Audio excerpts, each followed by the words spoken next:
Hello, everyone, and good whatever moment of the day it is that you're now enjoying on your time zone as you are listening in or watching us, or later on when you come and check the recording. It's always such a pleasure to welcome you on my screen for now from Basel in Switzerland. My name is Minola Jacques, and I am a journalist by trade, a change manager by choice. And today I am here as the absolute hacking HR supporter by calling. And it's always so good to see where everyone is listening in from. So please do consider this conversation as much as your space as the panelists. I encourage you to drop the comments to say hi and when you're where you're calling in from, and also please do consider that every question is yours to answer as much as it is the panelists. So please drop in the comments your answers, your questions. Always happy to bring in highlights from the comments into the big panel. I will ask Jessa, who once again is helping us backstage and keeping us smooth and honest on all things logistics, to help me bring the panelists onto the screen. And while they pop up, and already so much energy just from your smiles. Um, just reminding everybody that in case you need to drop off early, or in case you like this format, there are many recordings waiting for you on hackinghrlab.io. Just go there and check them out. And also that's where you will find a lot of heads up on what we are preparing for May and June. Now, without further ado, let's make most out of a very short Hacking HR hour. And what I will do, I will pass the e-mic around as you appear on my screen clockwise. So now you all also know how you will come into the conversation. And I will ask you two very small things to ease us into the topic. One, please surely introduce yourselves. And then second, what comes to mind when you hear the word empathy? And I don't necessarily mean empathy at work, but empathy overall. It can be a color, it can be a word, it can be a reflection, it can be a short story when you experienced it in a special way. So anything goes. Tracy, welcome. Always such a pleasure. Such a pleasure. Thank you for having me. Looking forward to our conversation.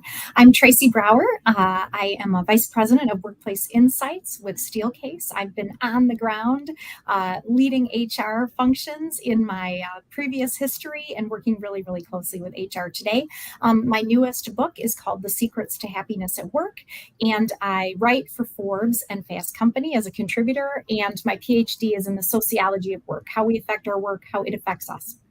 When I think of empathy, I think of people, I think of respect and curiosity, and I think of connections. Thank you so very much, Tracy. Jennifer, welcome. Thank you, Minola. Good afternoon, good evening, good morning, everyone. I see we've got people joining from Dallas and California, Ghana, Mauritius, UK. Welcome, everyone. My name is Dr. Jennifer Nash. I am a leadership advisor and consultant based in Austin, Texas. And when I think of empathy, to me, it's a feeling that I get. It's like a warmth that I feel.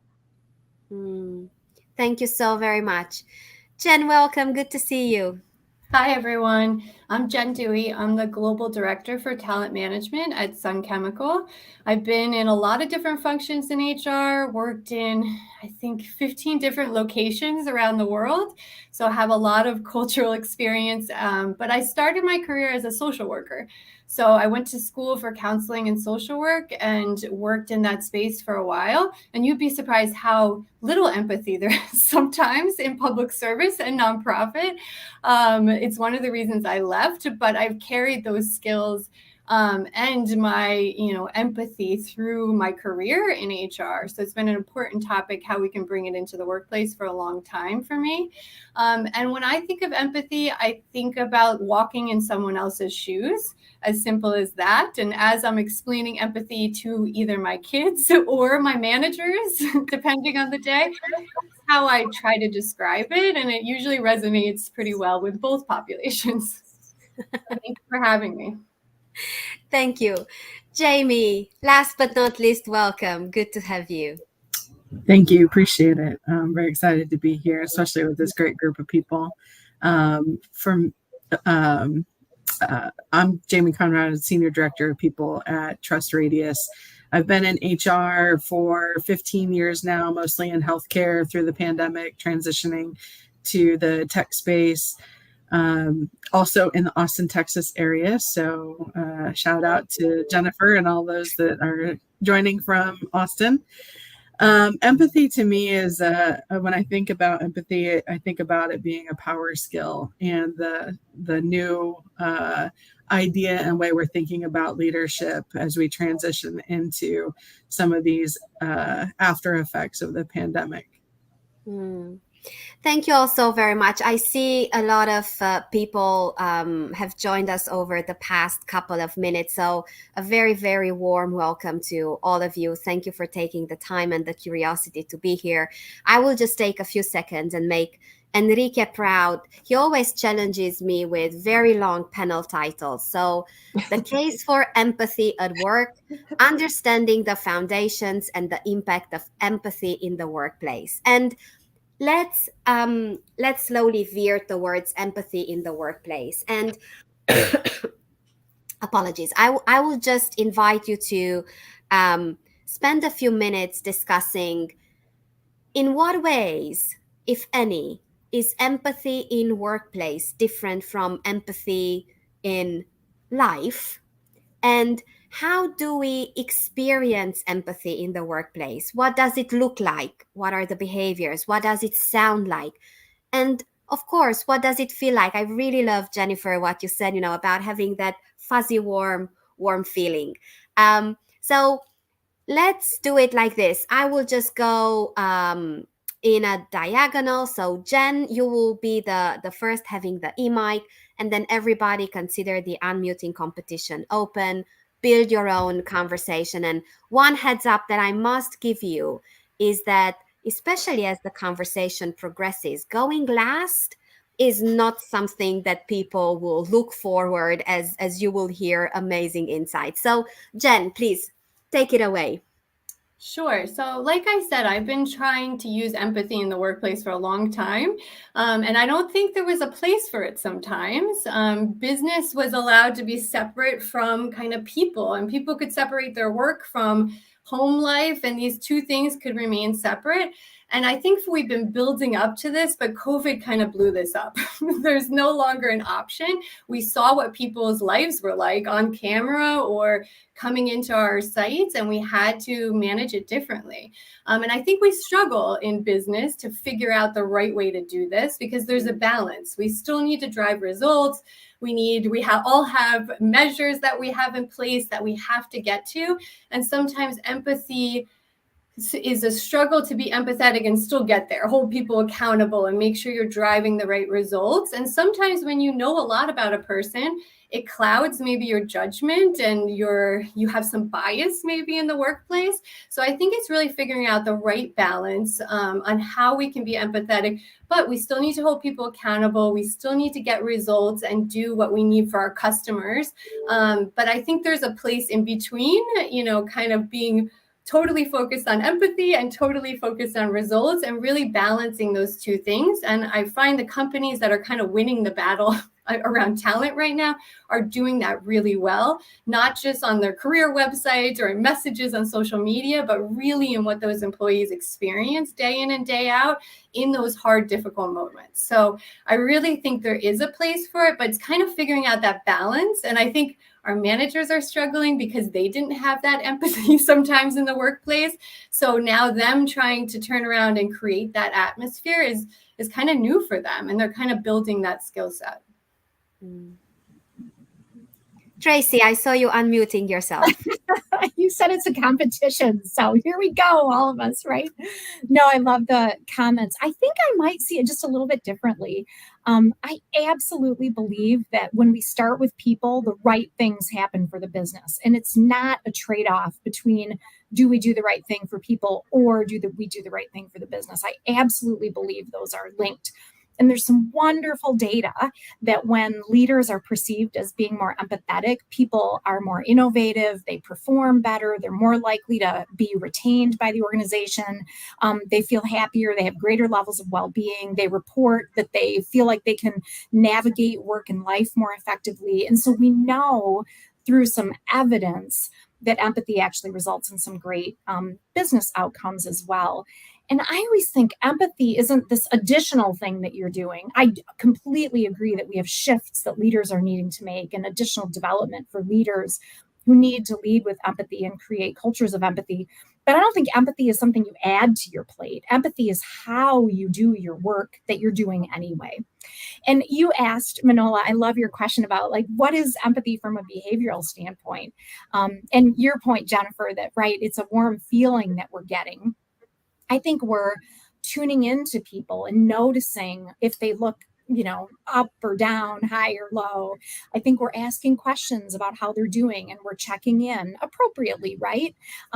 With the right amount of sort of curiosity and willingness to take time. I think we're slowing down and we're listening to people. We're understanding where they're at. And I actually think accountability is part of empathy as well.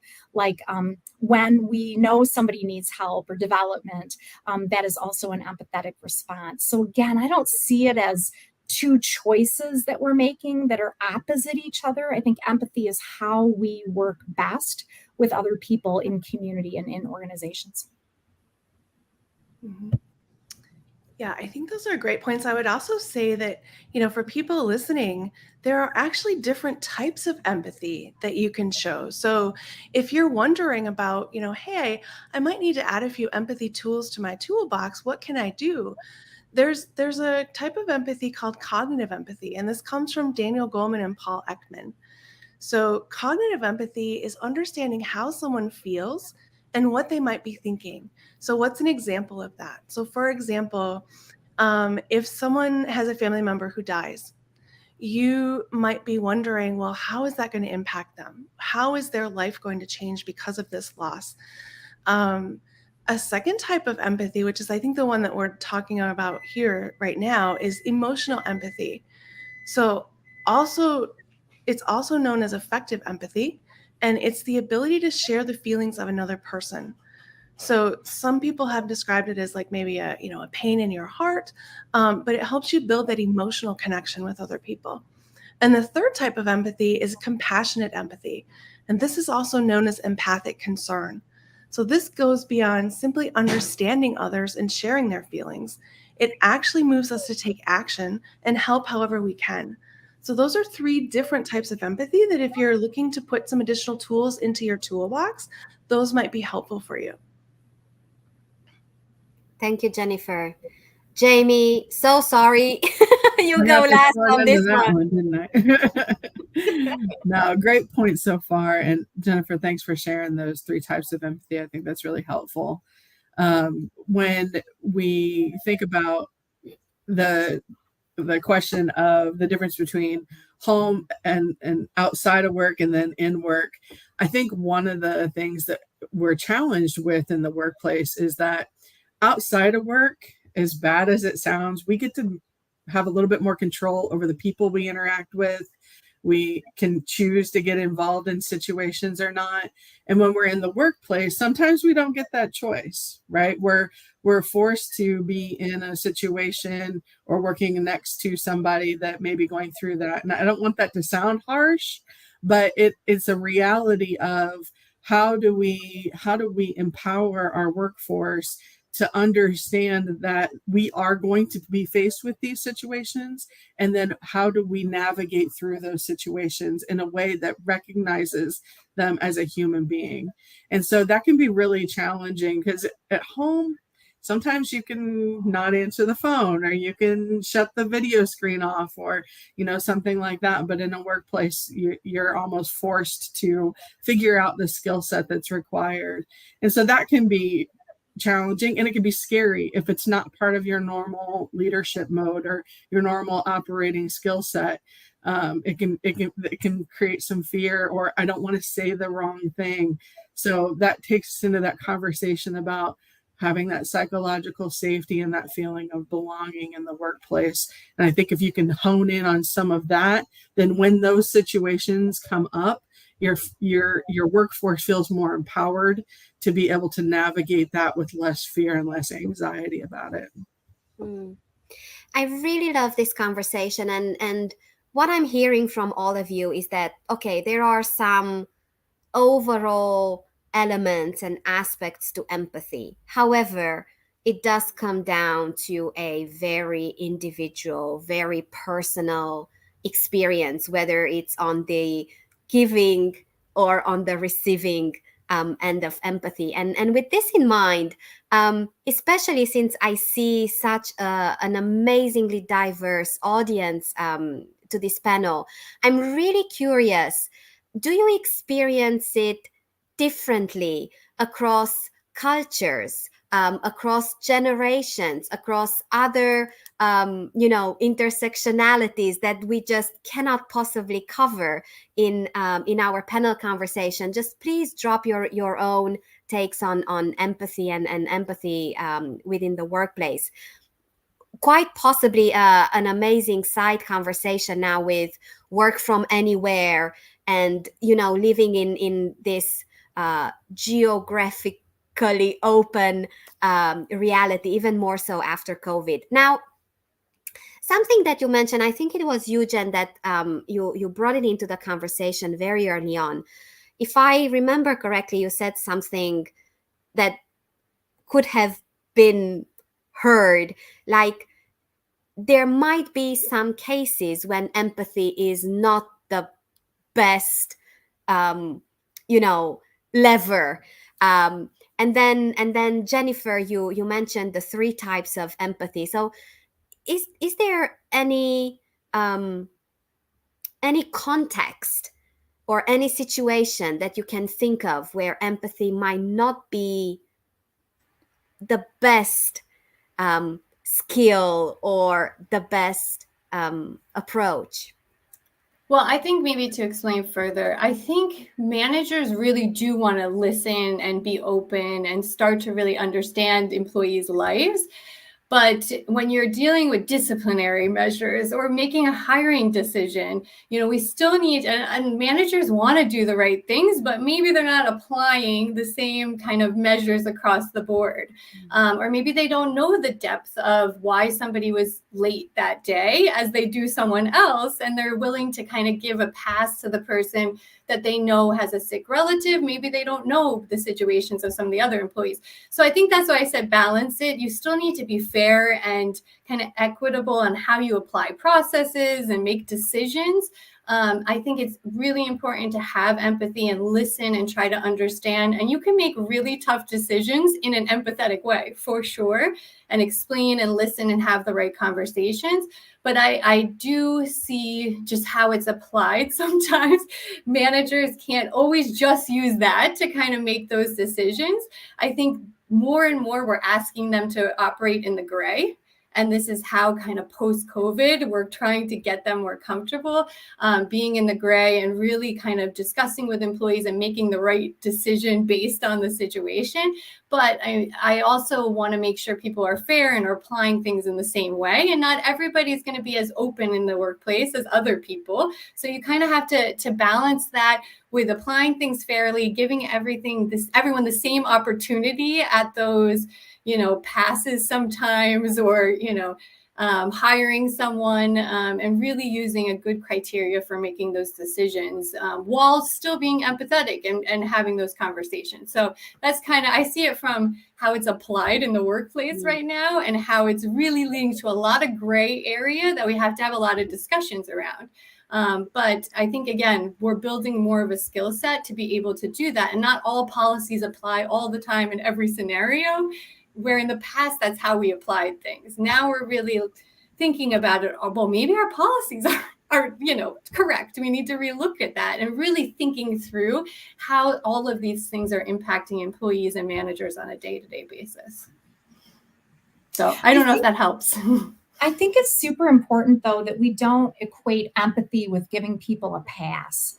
Like, I really believe that we can hold people accountable. I might be in a conversation where it's a disciplinary process, or I'm exiting someone, I'm telling them that they no longer have a role with the organization, and I can do that in an empathetic way. So I think it's really important that I think a pitfall is for a leader to say, oh, if I'm empathetic, it means I'm being really nice. And if I'm holding somebody accountable, then therefore I'm not being nice. And so I have to choose between performance and accountability and excellence and empathy. And I love your points, Jen, about equity. Like, one of the things that we see is that when policies are more explicit, they actually bring more in terms of equity, because everybody knows the rules then. We're not guessing, they're not nuanced. But we can still think about what might somebody be thinking in this situation? What might somebody be feeling in this situation? How might I support someone in this situation when we're holding people accountable and when we're managing performance? And, there's that wonderful saying that the worst behavior helps define a culture, right? So we do need to hold people accountable so that we have that level of excellence and so that we can count on each other. I think the other thing that's really important for us to think about in terms of empathy is that empathy also doesn't mean taking on someone else's problems or challenges or pain. We can be the best leaders. We can be the best HR professionals when we understand what someone's going through, but we're not also entering into their pain with them. And to me, that's the difference between sympathy and empathy, right? Sympathy, I might cry with you and share your pain in a situation. With empathy, I understand it and I'm curious about it and I'm reaching out to you to offer support without necessarily sharing in that pain. And I think that's the other thing we need to remind ourselves is we don't necessarily need to be social workers or mental health experts, but we can listen and ask questions and provide ideas for support and resources that might be available within the organization. And so it's that responsibility not for someone else, but to create the conditions where they can have the best experience possible and keeping ourselves whole so we can be supportive of them. Yeah, I don't know that I've experienced anything that, and I'm sure I could be challenged on this, but I don't know that I've experienced anything as an HR leader where empathy couldn't come into play in the situation of what you're dealing with.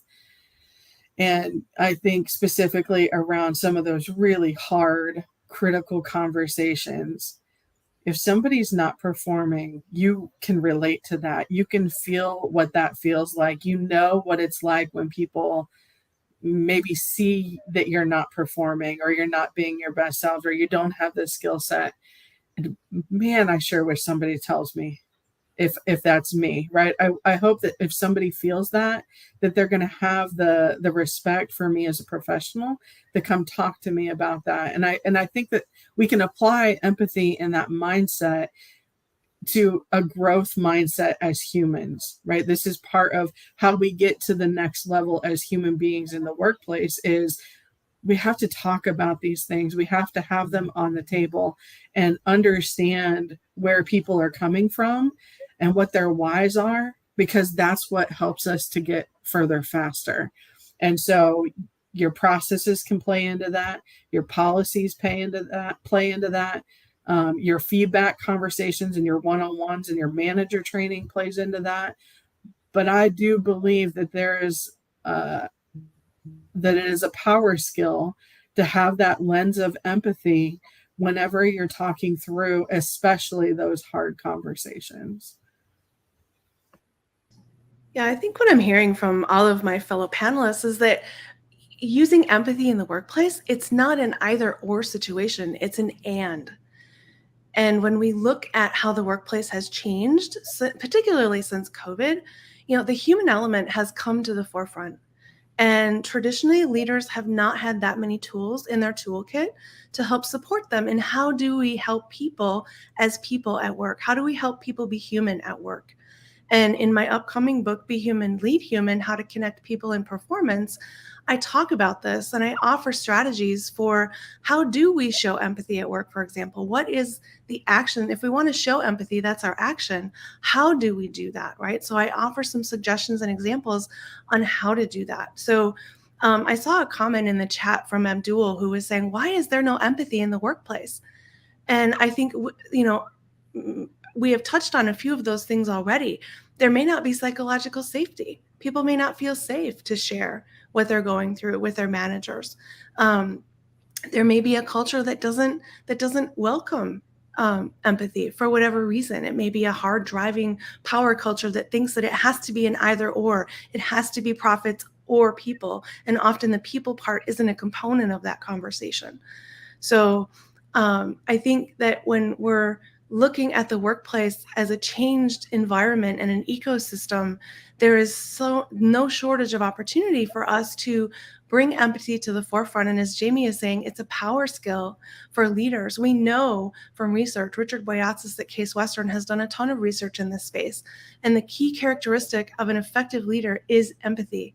So having that in your toolkit and building that skill set going forward can only help you be a more effective leader and help your people perform at their best as well. Listening to your conversation, I was reminded of a quote from Josh Bersin, and I wanted to make sure that I don't paraphrase it and lose value from it. And it goes like this: hard skills are soft. They change all the time, are constantly being obsoleted, and are relatively easy to learn. And soft skills are hard. They are difficult to build, critical, and take extreme effort to obtain. Now, all this leading into the next challenge for our panel today. A question that pops up almost in every single conversation around skills, and especially soft skills, power skills, human skills, however we label them. Yeah. Is empathy teachable? Is empathy developmentable? So, not a native speaker, bear with me. Any empathy is much appreciated. And what I also heard from all of you is that there are other skills around empathy that augment it and really harness its full power. So I heard a little bit around listening, a little bit around uncomfortable and fierce conversations, a little bit about contextual awareness. So, is empathy teachable? And what other skills, and I'm particularly interested if you can think of some outlier skills that are not the usual suspects that augment empathy?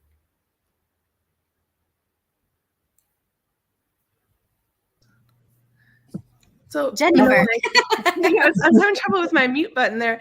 100% empathy is teachable. It's learnable. And I love Josh's comment because I dislike the term soft skills. I'll just put that out there. I have a strong bias towards that term.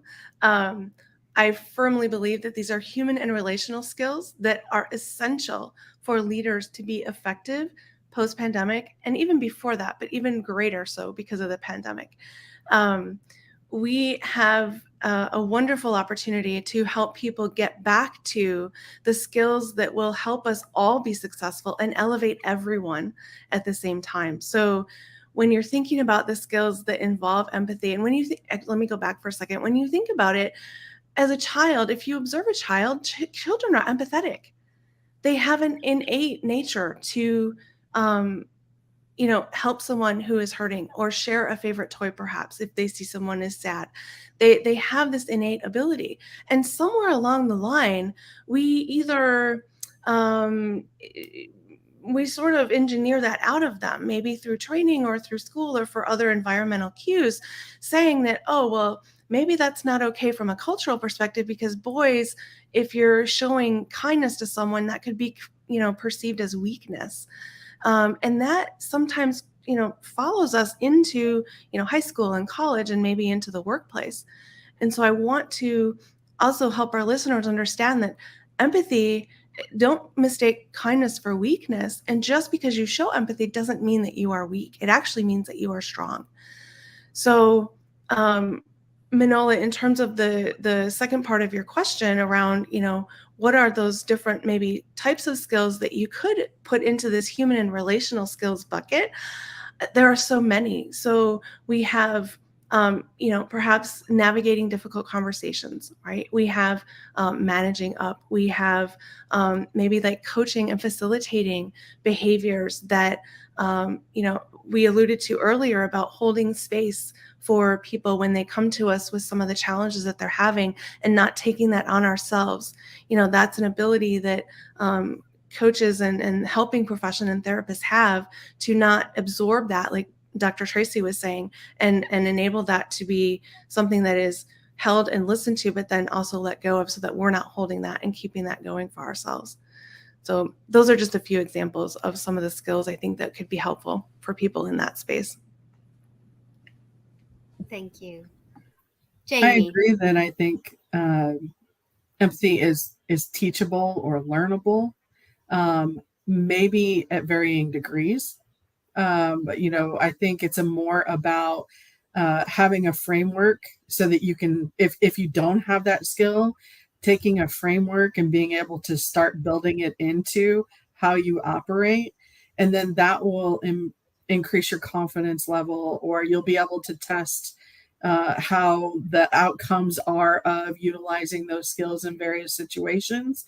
But I think most soft skills, sorry Jennifer, are teachable. It's just a matter of how you go about learning it, and making sure that you give yourself grace in your own learning style as you go. Not everybody's going to learn in the same way, and so it's more about being able to provide a robust framework that a lot of people can use in different ways, with the goal still common, right? To get that end goal of commonality and empathy in the workplace or as part of the culture. Skills that may be useful in addition to some of the, listening.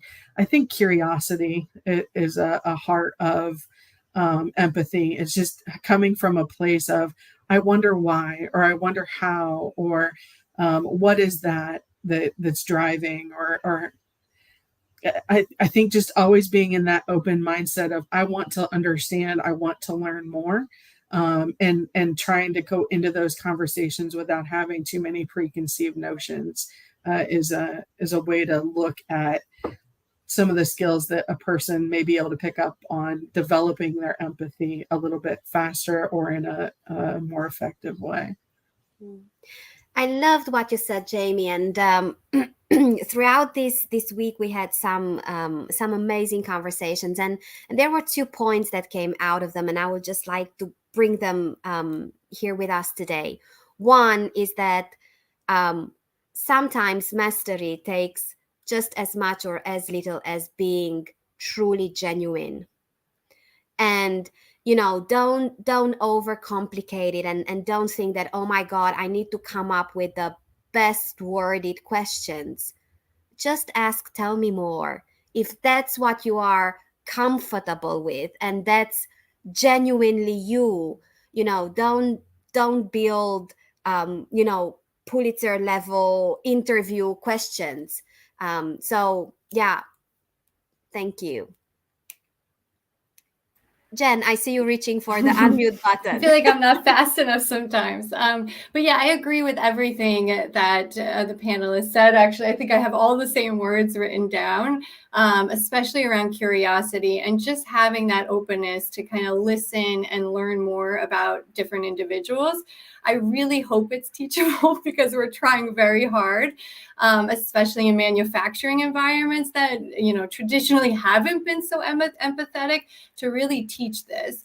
And I do think people do this in different ways now, and kind of tapping into that, whether it's like at home with their kids or in different relationships they have, and just creating the culture within the workplace that that's okay, and actually emphasize. And we have time to have those difficult discussions, because sometimes it's not that people don't want to do it. They're just, I have so much to do, so much on my plate, and they're just kind of rushing to get things done when they really need to focus on a very important discussion with somebody or a topic that's important. So it's kind of making, I think someone said earlier, making the space for this, but kind of having a workplace culture that emphasizes this and gives the time and resources and encouragement to managers and employees to kind of practice this. And it might not always go well. It might end up in an even more difficult discussion, which I've had. But I think people really being authentic, being there, trying to have those conversations is so much more important than them avoiding the topics altogether. And I think we're really trying to do that. And hopefully over time, people build confidence in these situations. Yeah, and I would add that I also absolutely believe empathy is teachable. And I think we pick it up a lot in our cultures. So when we're creating cultures where people are empathetic and respectful and caring, and they're just doing their work in that way, it's kind of like, the people that make you better, right? The people that energize you. When we have those people around us in the culture, that is so powerful in terms of our learning. So there's some classroom and learning, and there's some individual learning, and there's some observational learning, and we all learn in different ways. And so we'll do a really great job in HR of creating learning opportunities. And when we're side by side with somebody in the culture who's modeling the way from whom we can learn, that's a really, really important way that we reinforce behavior. And so when we recognize and reward the people who are behaving in ways that are consistent with a culture of empathy, that is a really pragmatic way to extend empathy throughout the culture. And I love your question, Manola, about the skills that are adjacent to empathy. And a couple we haven't talked about that I think actually really matter. One is asking for feedback.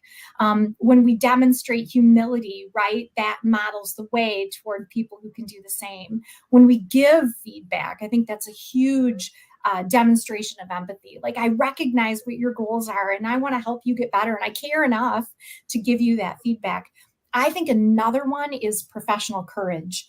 When we have the courage to stand up for others. Another one is advocacy. When we have the opportunity to advocate for others, those are extraordinary demonstrations of empathy, because they show us behaving in a way that says, I kind of have a sense of how you might be feeling or thinking, and I want to be part of supporting you in some really powerful ways. So those are just some additional adjacent skills that I think of as well.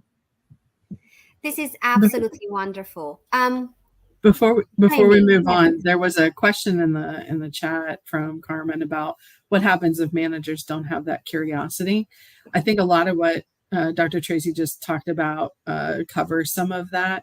In addition to that, I would say, see if there's ways where you can take your core values at your organization and talk about how empathy plays into each one of those core values. That can almost help you build a framework that if they don't have that curiosity naturally, then it at least opens up the conversation in a way that already resonates within the culture of the organization. Thank you so very much, Jamie, for picking up the question from the comments that went on a Post-it note. So I upgrade you to co-facilitator of this panel. Thank you. Now, you all mentioned organizational culture at various points throughout the conversation, and especially given the fact that we are quite a few minutes in the second half of our time here today, I just can't ignore it anymore. What are some of the organizational culture prerequisites for empathy in the workplace to be genuine and meaningful?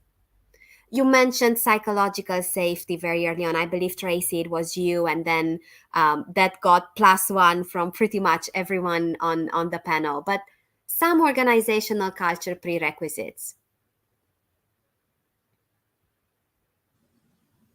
Tracy. I can wade into that. Culture is such a big and important question. I love that you brought it up, Manola. One of the things that really, really great cultures share in common is compelling leadership direction.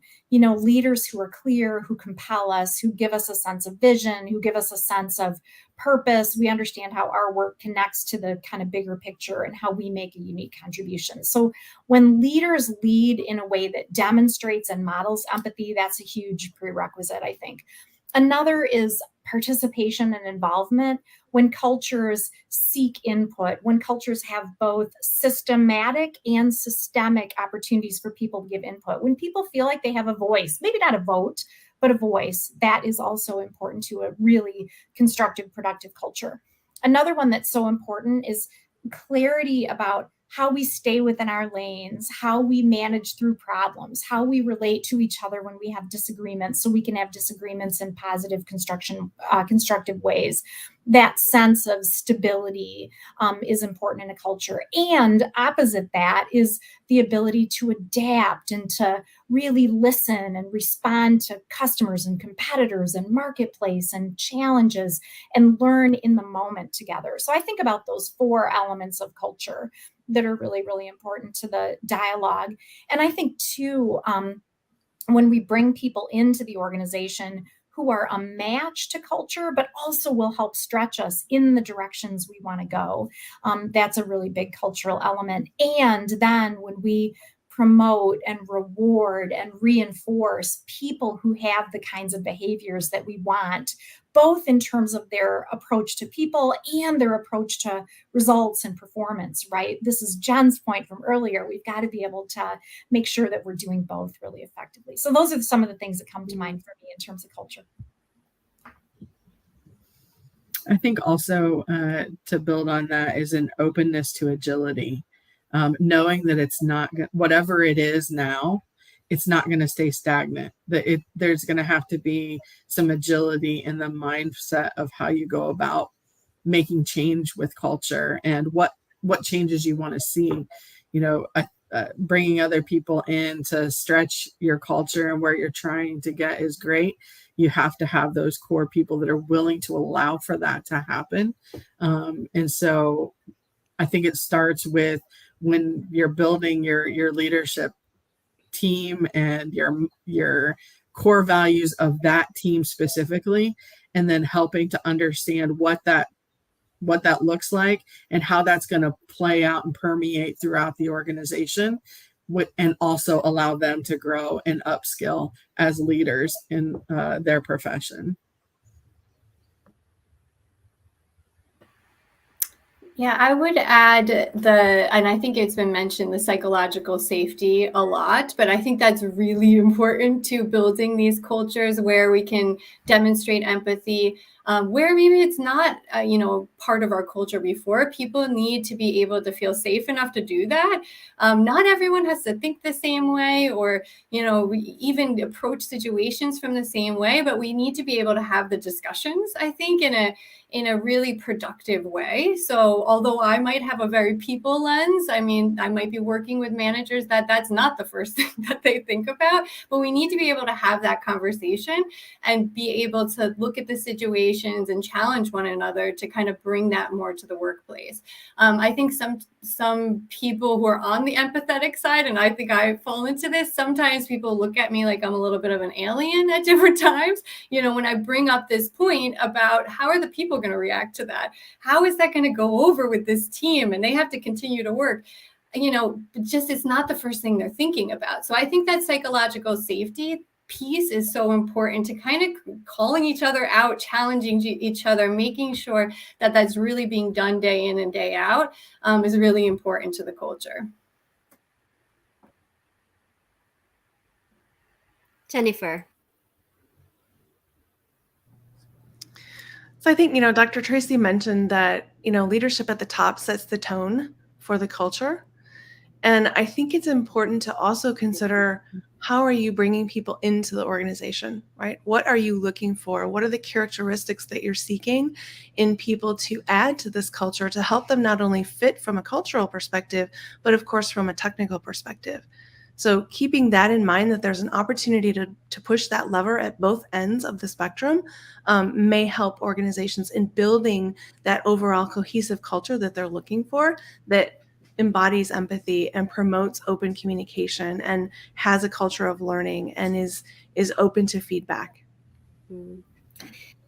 Could I jump in with one other Of point, course. Manola?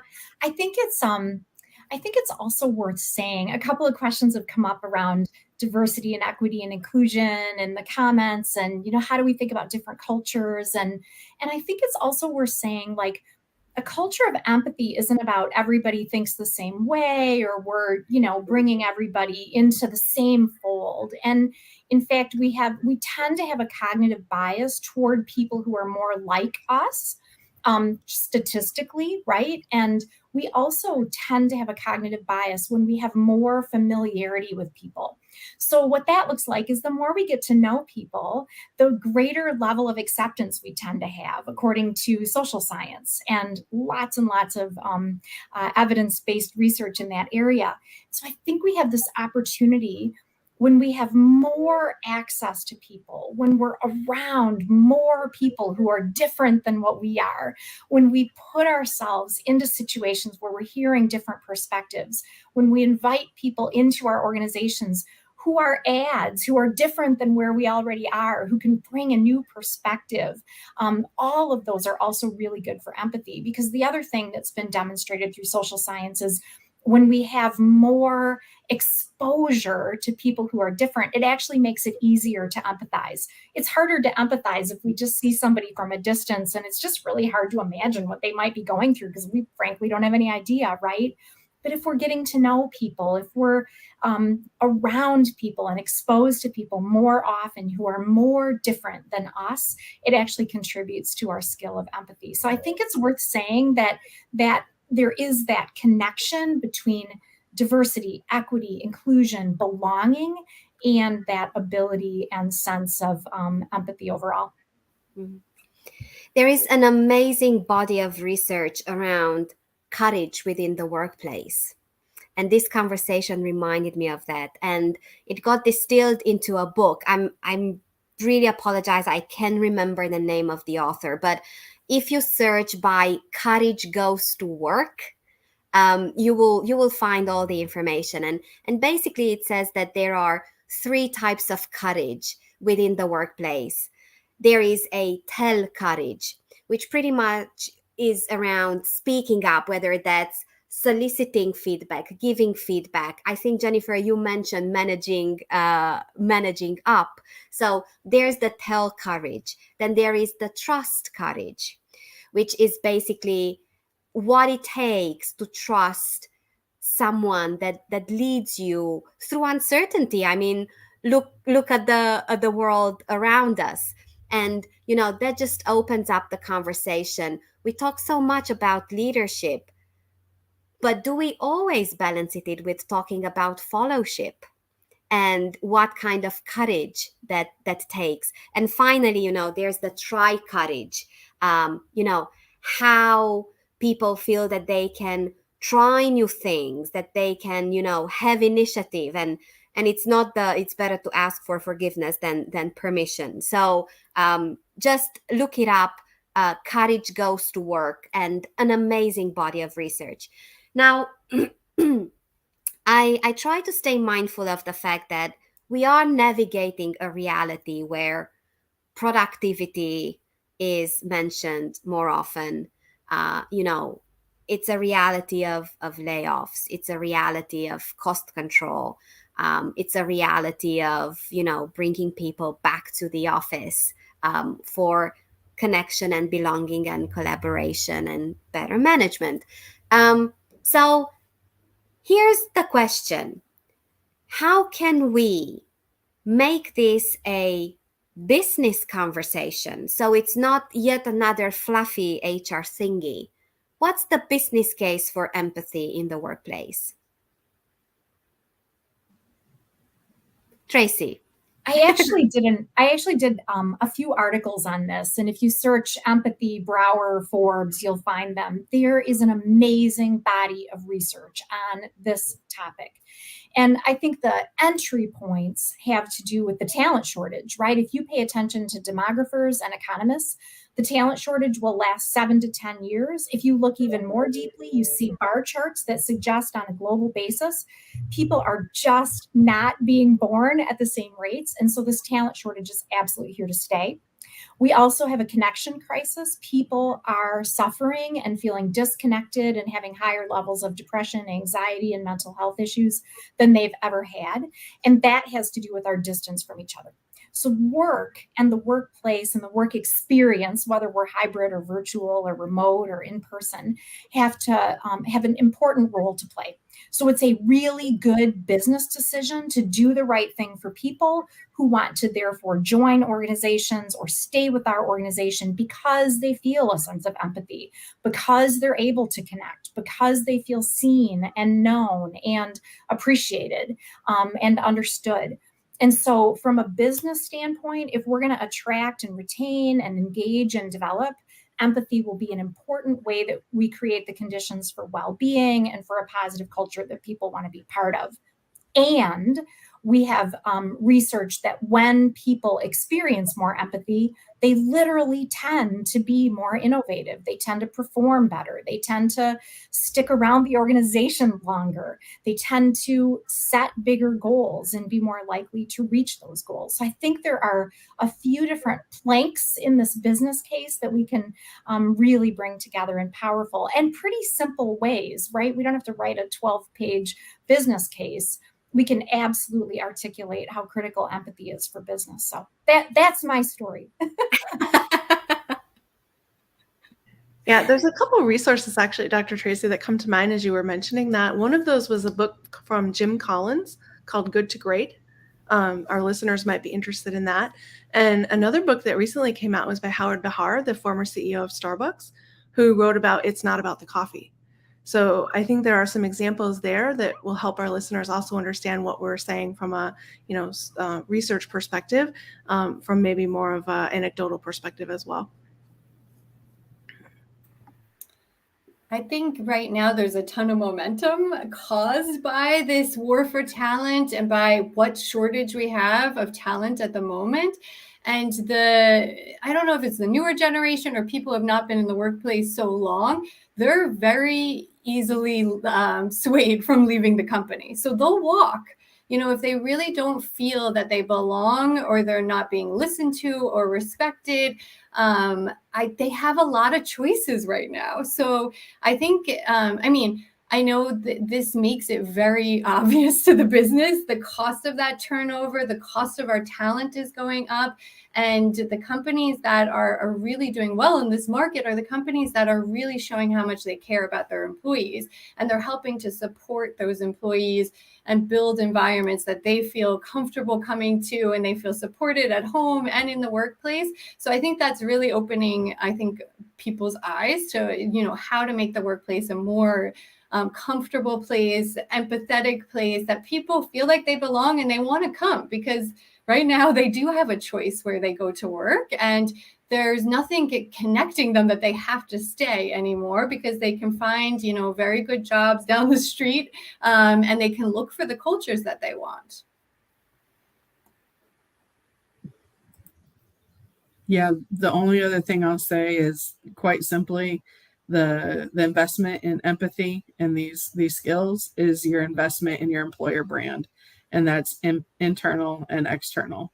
And the more you can make it so your employees are selling your business for you because you are the employer of choice and you are where they want to be because you're providing those skills to them, you're leading in that way, then it makes your business case all by itself. Well, it's really, really painful to say we're about 7 minutes away from saying goodbye and wrapping up this conversation. So many times, whether it's empathy, whether it's psychological safety, whether it's something else, resilience, we oftentimes hear it's a manager's responsibility. It's within a leader's mandate. It is the role of HR.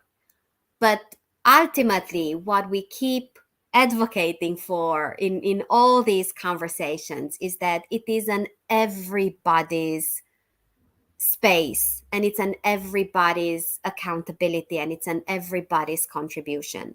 So through this lens, what can we all do to really advocate and role model empathy at work? Make it part of your daily language. Have it come up and weave it into the conversations that you're having on a daily basis. Whether that's coming from a place of empathy, a place of gratitude, a place of psychological safety, all those things that build into what makes for an empathetic workforce, build it into the language that you use, the processes that you're creating, the policies that you're writing, and get your leadership to do the same thing. Because even if you're not completely walking the walk yet, just having it as part of your language encourages those behaviors to happen. Thank you. That make it part of your daily language. Absolutely mic drop moment, Jamie. And I would echo, I think Dr. Tracy mentioned this, the recognition and rewarding that type of behavior, I think is really important, whether it's giving someone a shout out or just kind of giving them after a meeting, giving them some recognition for how they behaved, or if they took kind of the courage to stand up and talk about something, just really making that recognized. And those will end up being your role models in your organization. And it will give other people kind of maybe the courage to also to act in similar ways if they see this demonstrated and recognized. So I think it's an important way to just get started and recognizing those little moments. And hopefully that will build momentum from there. I think I would offer there are 6 specific ways that you can build this into your daily actions. So whether you're a leader or an individual contributor, how can you help others feel heard? How can you help others feel understood? How can you help others feel that they matter? How can you help others feel appreciated? How can you inspire others? And how can you help others feel seen?